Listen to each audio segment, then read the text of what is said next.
नमस्कार, बहुत बहुत स्वागत आप सभी का। रात के 8 बजने वाले हैं और इस वक्त एडिटर्स पोल खास प्रोग्राम न्यूज 18 का सबसे बड़ा मंच आप सबके साथ मैं हूं प्रियंका राय। विधानसभा के ठीक बाहर हैं हम। जी हां, ये वही विधानसभा है जहां पर 199 विधायकों की किस्मत का फैसला हो चुका है। जनता ने अपने जो जनादेश हैं उसे ईवीएम में कैद करा दिया है और आज हम चर्चा करने वाले हैं वोटिंग परसेंटेज पर। चर्चा इसीलिए जरूरी है क्योंकि आंकड़ों पर नजर डालेंगे। जब से परसेंटेज सामने आए हैं लगातार लोग गणित लगाने में जुटे हुए हैं और ये जानने की कोशिश कर रहे हैं कि आखिर सरकार किसकी बन रही है इन परसेंटेज के जरिए। तो हमारे साथ सबसे बड़ा पैनल जुड़ा हुआ है, एडिटर्स का सर मौजूद हैं आज। लेकिन एक इंटरेस्टिंग फैक्ट के साथ इस डिबेट की शुरुआत करनी चाहूंगी। टोटल परसेंटेज जो इस बार रहा वोट शेयर वो आपको बता दें 75.45%। और जो इंटरेस्टिंग बात है वो ये है कि इस बार महिलाओं ने बढ़ चढ़कर हिस्सा लिया है। जी हां, महिला जो परसेंटेज सामने आया जहां पर महिलाओं ने भागीदारी निभाई, वोटिंग किए, वो आंकड़ा है 74.72%, जबकि पुरुष जो थे वो 74.53% ही मतदान करने पोलिंग बूथ तक पहुंचे। थोड़ा ही फर्क है लेकिन एक बड़ा फर्क इसलिए क्योंकि महिलाओं ने जन भागीदारी निभाई है। तो चर्चा की शुरुआत करेंगे। सबसे पहले खास मेहमानों का परिचय करा देते हैं। हमारे साथ भरतपुर संभाग को संभालेंगे, चर्चा भरतपुर संभाग पर करेंगे, अवधेश आकोदिया जी हैं, विशेष संवाददाता दैनिक भास्कर से। बताएंगे कि भरतपुर संभाग में क्या है गणित। जोधपुर संभाग को देखेंगे, मनीष गोधा जी बताएंगे यहां पर क्या खास रहा। चर्चा करेंगे उनसे, स्टेट ब्यूरो चीफ हैं दिसूत्र से।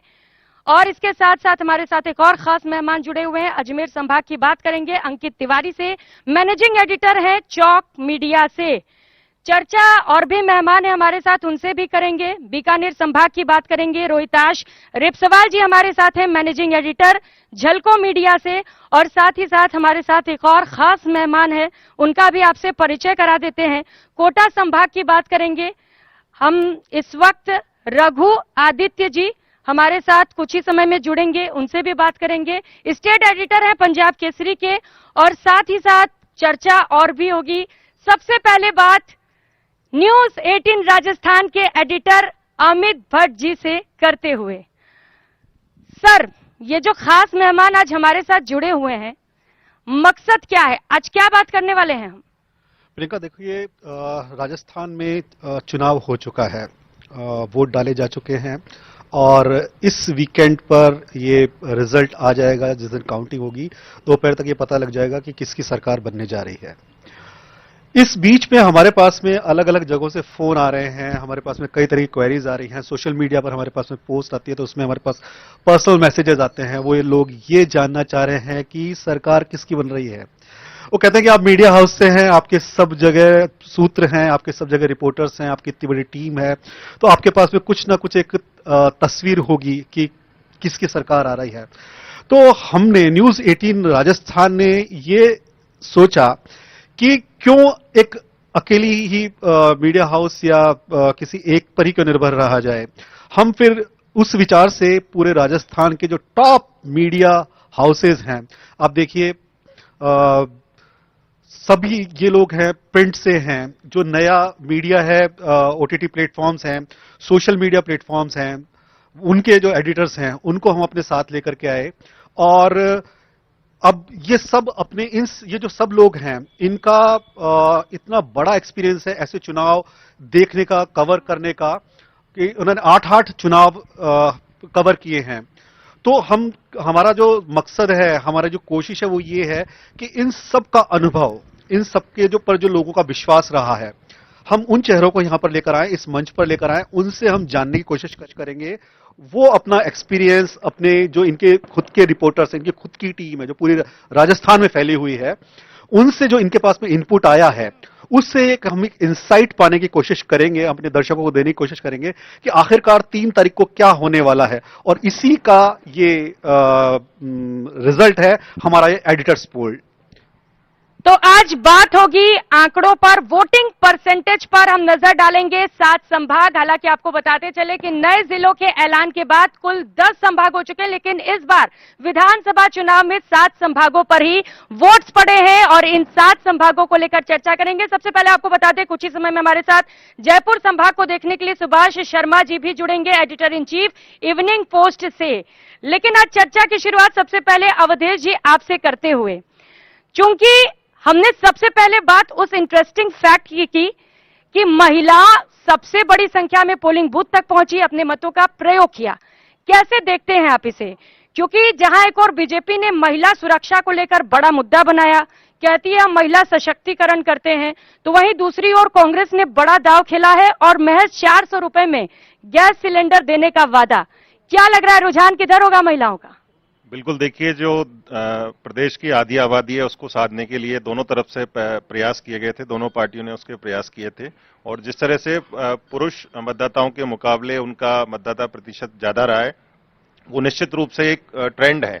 वो ट्रेंड किस पार्टी के पक्ष में जाता है उसका अभी केवल कयास उसके बारे में लगाए जा सकते हैं, लेकिन निश्चित रूप से महिलाओं ने कुछ ना कुछ सोचकर अपने मत का प्रयोग किया होगा। अब उसका किस पार्टी को फायदा होता है, किस पार्टी को नुकसान होता है, ये जब चुनाव नतीजे आएंगे तब पता लगेगा। लेकिन यहाँ ये निश्चित रूप से जो हमारे राजस्थान की महिलाएं जो आधी आबादी है, उनका जो मतदान प्रतिशत रहा है, उनके लिए उनको बधाई देनी चाहिए, क्योंकि वो पुरुषों के मुकाबले ज्यादा जागरूक निकली और उन्होंने अपने ज्यादा संख्या में अपने मताधिकार का प्रयोग किया। ओवरऑल जो परसेंटेज रहा, भरतपुर की बात करेंगे क्योंकि हम संभागवार जिक्र कर रहे हैं, चर्चा कर रहे हैं कि परसेंटेज जो रहे, वोट शेयर जो रहे, वो क्या किस ओर इशारा करते हैं। भरतपुर का जो वोट परसेंटेज रहा वो क्या कह रहा है? देखिए, भरतपुर में यदि पूरे संभाग की बात करें तो मामूली बढ़त 2018 के मुकाबले इस बार हुई है, लेकिन कई सीटों पर बहुत ज्यादा बढ़त है, जहां पर जो सीटें मानी जाती हैं कि ध्रुवीकरण की सीटें। लेकिन एक चौंकाने वाली बात यह है कि कामा सीट, जहां पर ध्रुवीकरण सबसे ज्यादा देखने को मिलता है भरतपुर संभाग में, वहां पर वोटिंग परसेंटेज कम हुआ है। लेकिन जो नगर सीट है वहां पर डबल डिजिट में ग्रोथ हुई है। तो एक पैटर्न इससे यह समझ में आता है कि जहां पर बाइपोलर फाइट नहीं है कांग्रेस और बीजेपी के बीच में, और त्रिकोणीय मुकाबला है, या कोई दूसरी पार्टी का या कोई बागी खेल बिगाड़ रहे हैं क्या? हाँ, बिल्कुल। देखिए, 19 सीटें हैं भरतपुर संभाग में, 4 जिले आते हैं, सबको बताइए, भरतपुर, धौलपुर, करौली और सवाई माधोपुर। 19 सीटें हैं भरतपुर संभाग में, और 19 में से 9 सीटों पर त्रिकोणीय या चतुष्कोणीय संघर्ष है, और 10 सीटों पर ही जो है वो बाइपोलर फाइट है कांग्रेस और बीजेपी के बीच में। तो देखिए, बागी भरतपुर में तो खेल बिगाड़ रहे हैं। मनीष जी, जोधपुर की बात करेंगे क्योंकि मुख्यमंत्री अशोक गहलोत की जो सीट है, सरदारपुरा सीट, वहां कम वोटिंग हुई है। साथ ही साथ कई ऐसे और मंत्री हैं, बड़े मंत्री, जहां पर वोट प्रतिशत कम रहा। ये आंकड़े किस ओर इशारा कर रहे हैं? देखिए, मुख्यमंत्री की सीट पर वोटिंग परसेंटेज कम होने का तो एक ऑब्वियस सा रीजन ये माना जा सकता है कि आमतौर पर ये होता है कि बड़े चेहरे के सामने कोई छोटे चेहरे ही होते हैं, मतलब ऐसे बड़े चेहरे होते नहीं है, तो वहां पे वोटर कुछ उदासीन सा हो जाता है कि ठीक है, हम वोट दे रहे हैं तो भी ठीक है, नहीं दे रहे हैं तो भी ठीक है, अगला जीतेगा तो सही। तो उस तरह की एक स्थिति है। लेकिन जोधपुर संभाग की हम ओवरऑल बात करें तो निश्चित रूप से वोटिंग परसेंटेज वहां पे चिंताजनक है। मतलब अपने आप में मैं मानता हूँ, मतलब ठीक है, ठीक ठाक सी वोटिंग हुई है कुछ जगहों पे, लेकिन फिर भी लगभग यदि हम नागौर जिले को शामिल करते हैं जोधपुर संभाग में, क्योंकि नागौर को लेकर कंफ्यूजन की स्थिति रहती है, अजमेर की जोधपुर मारवाड़ का हिस्सा माना जाता है, उसको हम यदि शामिल करते हैं तो 20 सीटें हैं, मतलब 43 सीटें टोटल मान सकते हैं उसमें, और 20 सीटों पर माइनस में वोटिंग है, मतलब माइनस पिछले साल के मुकाबले, पिछले चुनाव के मुकाबले। तो ये अपने आप में एक इंटरेस्टिंग और जिसको कहता हूं मैं चिंताजनक भी है अपने आप में। और उनमें सरदारपुरा की सीट भी है, तो खींवसर की सीट भी है कि जहां पे नागौर से जो मतलब आरएलपी के जो संयोजक हैं वो चुनाव लड़ रहे हैं। वहां पे ओसिया की सीट भी है जिसपे दिव्या मदेरणा चुनाव लड़ी हैं। तो बहुत सारी, उसमें बायतू की सीट भी, इस तरह की बहुत सारी सीटें हैं कि जहां पे माइनस में वोटिंग हुई है। और ये एक चीज सर, चूंकि आप बता रहे हैं कि चिंताजनक है ये, आप वजह क्या मानते हैं इसके पीछे? देखिए, कारण कुछ भी हो सकते हैं, मतलब ठीक है, सरहदी इलाके के अंदर, हालांकि इसमें एक अच्छी चीज ये भी है कि जैसलमेर और बाड़मेर की जो सीटें हैं मतलब वहां पे काफी अच्छी वोटिंग भी हुई है। मतलब जैसलमेर और बाड़मेर जो बिल्कुल सरहदी इलाका है, रेगिस्तान का इलाका है, पोखरण में 87.79% गया है वोटिंग। हालांकि पिछली बार से कम है, माइनस में है, लेकिन बहुत अच्छी पोलिंग है। जैसलमेर सीट पर इटसेल्फ बहुत अच्छी पोलिंग है। बाड़मेर में कुछ सीटों पर बहुत अच्छी पोलिंग है, 80% के ऊपर पोलिंग है। लेकिन इधर के इलाके में, खासतौर पर जोधपुर जैसे बड़े शहर में, जो कि जयपुर के बाद सबसे बड़ा शहर है, या नागौर में, इस तरह का नागौर जो कि राजस्थान का पॉलिटिकली सबसे वाइब्रेंट जिला माना जाता है, जहां के लोगों की समझ, राजनीतिक समझ बहुत अच्छी है, वहां पे पोलिंग का कम होना, मेड़ता में, खींवसर में, इवन नागौर में, जहां पे ज्योति मिर्धा जो है चुनाव लड़ रही है, मिर्धा फैमिली, तो उन सीटों पर वोटिंग परसेंटेज कम होना कहीं ना कहीं दिखाता है कि लोगों में एक कंफ्यूजन था शायद किसी तरह का, और शायद मतलब जिसको कह सकते हैं कि एक एंटी इनकम्बेंसी की बात भी हम रेगुलर कर रहे हैं, मतलब इस चुनाव के अंदर विधायकों के प्रति।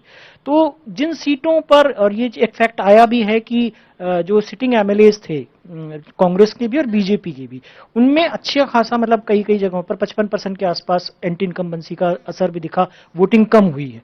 इन सारे फैक्टर्स को हम देखते हैं तो मुझे लगता है कि शायद मतदाता कहीं ना कहीं कुछ भ्रमित सा है, वो डिसाइड नहीं कर पाए। नागौर जैसे जिले में यदि कई सीटों पर वोटिंग परसेंटेज कम है, तो मुझे लगता है कि एक बहुत रोचक सा चुनाव और रोचक सा चुनाव परिणाम हम देखेंगे आने वाले टाइम में। तो रोचक सा चुनाव परिणाम आने वाले दिनों में देखेंगे। 3 दिसंबर का वो दिन जब चुनाव परिणाम भी सामने आएंगे और ये पता चलेगा कि राज बदलेगा या रिवाज बदलेगा। अब बात अजमेर की करेंगे। अंकित जी, सबसे पहले बात मुद्दों की, क्योंकि जब से चुनाव प्रचार शुरू हुआ, या यूं कह लो उससे पहले से ही, कई मुद्दों को लेकर बीजेपी ने कांग्रेस को घेरा। महिला सुरक्षा, पेपर लीक, भ्रष्टाचार। कह रहे हैं कि 3 दिसंबर और कांग्रेस छू मंतर। दिख रहा है क्या ऐसा? देखिए, अजमेर ऐसा संभाग है जहां पर बीजेपी हावी रहती है, लेकिन छू मंतर वाली बात कहूं तो 29 सीटें हैं और छू मंतर ऐसे हो जाए वो संभावना कम है। मुद्दों का आपने जिक्र किया, सबसे बड़ा मुद्दा था राज बदलेगा या रिवाज। प्रधानमंत्री नरेंद्र मोदी की छवि और यहां अशोक गहलोत का गारंटी वाला चेहरा, इन दो मुद्दों का कितना अजमेर संभाग में असर हुआ है, इसकी सबसे महत्वपूर्ण बात यहां पर भी आप देख सकते हो कि अजमेर संभाग वो संभाग रहा है जहां तमाम राजनीतिक पार्टियों के बड़े नेताओं ने एक से ज्यादा सभा की है, और शुरुआत भी कैंपेनिंग की भी ज्यादातर अजमेर संभाग के इलाकों में कई नेताओं ने की है, बड़े नेताओं की अगर मैं बात करूं। और ये वाला इलाका इस लिहाज से भी महत्वपूर्ण है कि इस इलाके में सांप्रदायिक सौहार्द के लिहाज से भी महत्वपूर्ण है। गुजर, ब्राह्मण और अगर मैं बात करूं तो मुस्लिम सीटें भी ऐसी महत्वपूर्ण है। अजमेर दरगाह वहां पर है और साथ ही पुष्कर तीर्थ इस संभाग में आता है, तो वहां पर ध्रुवीकरण, तुष्टीकरण वाली बात कितनी चली, ये देखने वाली बात होगी। और अजमेर शहर की अगर मैं बात करूं तो वो हमेशा बीजेपी का गढ़ रहा है, लेकिन पुराने चेहरों के साथ नए तौर तरीके वहां पर देखने मिले। इस बार राजनीतिक तौर पर एक अच्छी बात पूरे राजस्थान में रही, ना केवल अजमेर संभाग के लिए। अब की बार रीपोल यानी पुनर्मतदान किसी भी बूथ पर नहीं हुआ। 2013 में 128 बूथ थे, 2018 में 7 बूथों पर पुनर्मतदान हुआ था, लेकिन 2023 मैं कह सकता हूं कि राजस्थान में शून्य रहा। यह आंकड़ा अच्छा है कि दोबारा से मेहनत करनी नहीं पड़ी। लेकिन अजमेर संभाग के लिहाज से फिर, क्योंकि अगर यहां टोंक की बात करूं तो सचिन पायलट आते हैं। हालांकि उनका पूरा परिदृश्य इस चुनाव में शांत दिखा, लेकिन एक आंतरिक लहर सचिन पायलट के तौर पर पूरे राजस्थान में कांग्रेस राजनीति को घेरे रही और लगातार निगाहों में भी रहे। उनका जब मध्य प्रदेश का दौरा था और उसके बाद फिर राजस्थान में सक्रियताएं रही, वो भी महत्वपूर्ण है। अगर मैं बात करूं गुजर एक और नेता के लिहाज से, वहां पर किरोड़ी सिंह बैसला के बेटे विजय बैसला के लिहाज से भी वो सीट महत्वपूर्ण रही। धीरज गुजर प्रियंका के चहेते माने जाते हैं, वो सीट भी इस लिहाज से खास तौर पर थी। भीलवाड़ा इस इलाके में आता है। मिर्धा परिवार की राजनीति भी इर्द गिर्द घूमती है और खास तौर पर यहां पर जो लाडनू सीट है, डीडवाना है, यूनिस खान, चेतन डूडी और वहां त्रिकोणीय संघर्ष रहा बीजेपी के बीच में। तो ये तमाम सीटें हैं जो इस परिदृश्य पर गहरी निगाहें हैं और 29 सीटें कम नहीं होती। जो जीतेगा, जो बाजी मारेगा, वो ठीक हमारे पीछे जो विधानसभा दिख रही है वहां पर सत्ता की कुर्सी पर काबिज होगा। और इनमें मुद्दे कितने प्रभावी रहे उस पर अगर मैं बात करूं तो उस इलाके में व्यक्ति का चेहरा भी देखा गया है। विधायक जो खुद चुनाव लड़ रहा था उस पर भी वोट डले हैं। मैं खुद वहां जाके आया, करीब मैंने वहां की 13 विधानसभा कवर करी, वहां पर जाट, राजपूत, गुर्जर और हालांकि ब्राह्मण इस पूरे चुनाव में कंफ्यूज से दिखे, लेकिन बाकी जो जातिगत, क्योंकि राजस्थान में केवल मुद्दे नहीं जाति भी असर करती है, तो उनमें अगर मैं बात करूं तो ब्राह्मणों के अलावा तमाम जातियों ने तय कर लिया था कि किस उम्मीदवार को जातिगत सपोर्ट के लिहाज से अपर हैंड पे रखना है। सर कह रहे हैं कि जाट फैक्टर मायने रखता है, बिल्कुल, ब्राह्मण, गुर्जर और जाट, और इन्हीं को साधने के लिए कैंडिडेट्स खड़े भी किए गए, बड़ा विचार विमर्श किया गया। अब सर कह रहे हैं कि असर पड़ा है इसका, विधायकों के चेहरों पर भी वोट पड़े हैं, लेकिन सर प्रधानमंत्री नरेंद्र मोदी सबसे बड़ा चेहरा बीजेपी का, उधर से राहुल गांधी, इसका भी असर पड़ा है क्या? सबसे ज्यादा सभा अगर राजस्थान में किसी नेता ने की है, रीजनल और अगर मैं बात करूं नेशनल, प्रधानमंत्री नरेंद्र मोदी रहे। चेहरा उनका था। राहुल गांधी थोड़ा पीछे रहे इस कैंपेनिंग में, बीच में कुछ अदावत सी बातें आई थी, लेकिन सोनिया जी जब यहां पर अपना स्वास्थ्य लाभ लेने आई तो राजस्थान को भी उसका लाभ मिला। कुछ सभाएं की, लेकिन उन सभाओं में एक बयान जो पनौती वाला था वो संभवतः असर करता हुआ दिखा है। बीजेपी समर्थकों ने, आईटी सेल ने इसे थोड़ा ऊपर उठाया कि प्रधानमंत्री को कोई ऐसा कैसे बोल सकता है। प्रधानमंत्री जी का एक मुद्दा कि वोट जो ईवीएम का बटन ऐसे दबाइएगा, वो भी असर करता हुआ दिखाई दिया। यहां पर जो भाषण दोनों बड़े नेताओं के रहे, उन्होंने अपने अपने सेगमेंट में असर डाला, लेकिन इसमें भी मैं अपर हैंड प्रधानमंत्री नरेंद्र मोदी को दूंगा कि उन्होंने अपनी जबरदस्त सभाओं के जरिए वोट को पोलराइज करने का, अपने पक्ष में लाने का, और राजस्थान में मिशन 2024 से ठीक पहले सेमीफाइनल की तरह इसे लेते हुए यह चुनाव लड़ा है। हालांकि परिणाम अभी आने बाकी है। ये राजस्थान में पहली बार है कि मतदान से ठीक पहले भी कंफ्यूजन था कि कौन सी पार्टी जीतेगी, और मतदान के बाद भी क्लियर कोई नहीं कह सकता। हालांकि ये बात सामने आती है कि जो रिवाज का ट्रेंड है वो राजस्थान में बना हुआ है, लेकिन 3 दिसंबर को फैसले कुछ चौंकाने वाले भी हो सकते हैं। तो 23 की डगर, 24 पर नजर। लोकसभा चुनाव से पहले ये जो विधानसभा चुनाव है उसे सेमीफाइनल के तौर पर देखा जा रहा है। रोहिताज जी, बीकानेर की बात करेंगे। मुद्दे कई सारे रहे। जब गृह मंत्री अमित शाह पहुंचे थे तो कह रहे थे कि जो भ्रष्टाचारी हैं उन्हें उल्टा करके सीधा करेंगे। भ्रष्टाचार का मुद्दा कितना हावी रहा, और वो कौन सा बड़ा मुद्दा जिनके दम पर लोग पोलिंग बूथ पर पहुंचे, मत का प्रयोग किया? मुझे लगता है इस बार सबसे ज्यादा, जैसे अगर कांग्रेस की साइड से मैं बात करूं तो उन्होंने अपनी योजनाओं के माध्यम से वोटर्स को आकर्षित करने का मतलब पूरा प्रयास किया है, जिसमें से 2 महत्वपूर्ण मुद्दे हैं। जैसे एक ओपीएस है और दूसरा है जो चिरंजीवी है, जिसके माध्यम से लोगों को मैंने ये भी देखा है कि कुछ, जैसे एक घर के अंदर एक टीचर है तो उसने अपने पूरे परिवार के vote just because of OPS उन्होंने पूरे परिवार के वोट डलवाए। तो उस लिहाज से देखा जाए तो कांग्रेस ने ओपीएस के माध्यम से काफी ज्यादा मात्रा के अंदर वोटों में तब्दील किया। और बात रही भ्रष्टाचार की, ये भ्रष्टाचार और ये सारी चीजें चुनाव से 5 दिन पहले तक हावी थे, लेकिन जैसे जैसे चुनाव के 2-3 दिन बचे उस दौरान ये मुद्दे धीरे धीरे शांत होते चले गए, और जो जातिगत वाला जो फैक्टर है वो हावी होता चला गया। और हर जगह यही रहा कि हमें ये जाति का प्रश्न है, इसको होगा, इसको हम वोट देंगे। या जैसे अभी नोखा की बात करें तो वहां पे सहानुभूति का जो फैक्टर है वो रहा। तो इस तरीके से सारी, तो जाति का जो फैक्टर रहा वो किसके लिए फायदेमंद रहा सर? वो कैंडिडेट टू कैंडिडेट फायदेमंद रहा। एक सबसे इंपॉर्टेंट बात मैं आपको बताता हूं कि बीकानेर पूर्व और पश्चिम के अंदर प्रधानमंत्री नरेंद्र मोदी जी का जो रोड शो भी हुआ था, उसके बावजूद भी और वहां पे जो वोट का परसेंटेज है वो घटा है। तो इसका मतलब यह है कि वहां पे मतदाता उत्साहित, मोदी जी के जो रोड शो को लेके उत्साहित थे, लेकिन वहां के जो कैंडिडेट है उसको लेके उत्साहित नहीं थे। इस वजह से वो वोट परसेंटेज है वो घटा है। जहां जहां खुद की पसंदीदा जो कैंडिडेट्स थे वहां वहां वोट का जो परसेंटेज है वो बढ़ा है। तो वोट परसेंटेज को लेकर लगातार हम चर्चा कर रहे हैं। रघु आदित्य जी हमारे साथ हैं, कोटा संभाग पर बात करेंगे। सर, कोटा संभाग, कोचिंग सिटी, बड़ी संख्या में लोग वहां पर पढ़ने जाते हैं। पेपर लीक एक बड़ा मुद्दा रहा, बीजेपी ने उसे लेकर जमकर कांग्रेस को घेरा। क्या ये मुद्दा हावी रहा और उन मुद्दों पर भी बात करेंगे सर जो हावी रहे कोटा संभाग में।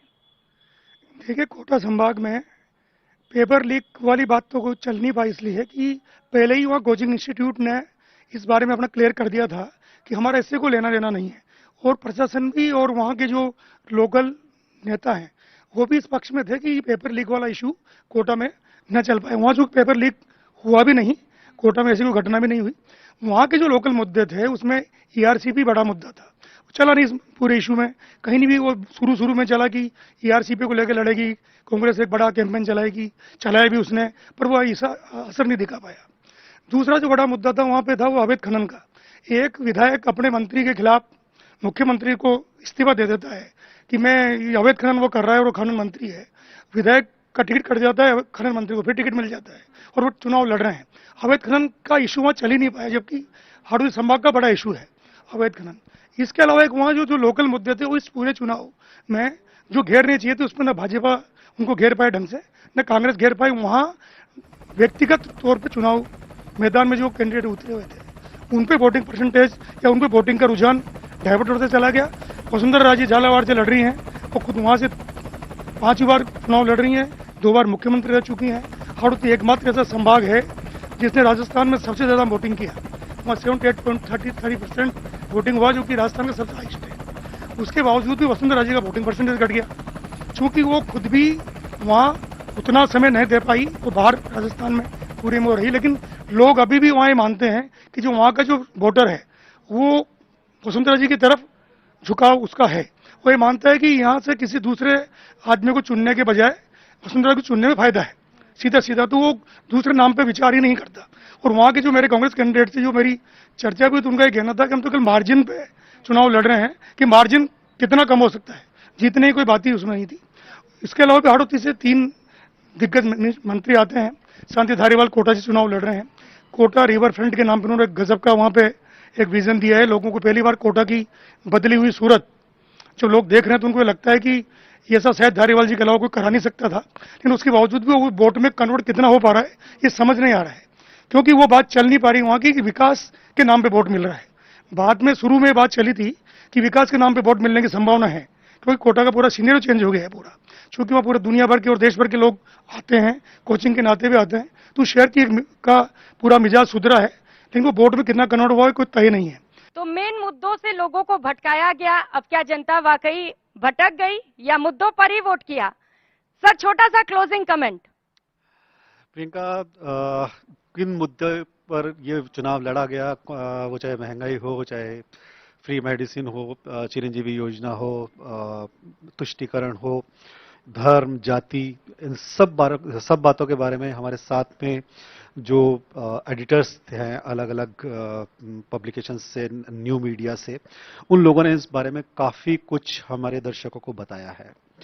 तो और वोटिंग परसेंट पर भी हमारी चर्चा हुई है और सब ने अपने अपने अनुभव से और अपने अपने सूत्रों से, अपनी अपनी जो टीम है, जो अपने रिपोर्टर्स हैं और जो इनका सबसे बहुमूल्य जो चीज़ है, सबसे इम्पॉर्टेंट जो है वो इनका एक्सपीरियंस, इन सब को लेकर के जो इन्होंने पूरा हमको बताया है, मैं समझता हूं कि इससे एक बहुत कुछ लोगों को समझने में आसानी रही होगी, उनको बहुत कुछ तस्वीर साफ हुई होगी, ताकि कि ये समझ सकें कि 3 तारीख को जब ईवीएम से वोटों की गिनती होगी और दोपहर तक जब तस्वीर साफ होगी तो इस विधानसभा में कौन लोग होंगे, किसकी सरकार होगी, किसके हाथ में सत्ता की चाबी होगी।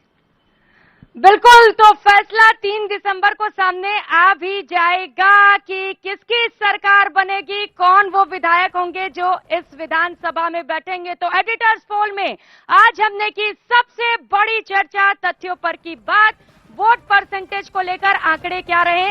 उम्मीद की जानी चाहिए कि आप लोगों को अब सब कुछ साफ हो गया होगा। फिलहाल इतना ही, नमस्कार।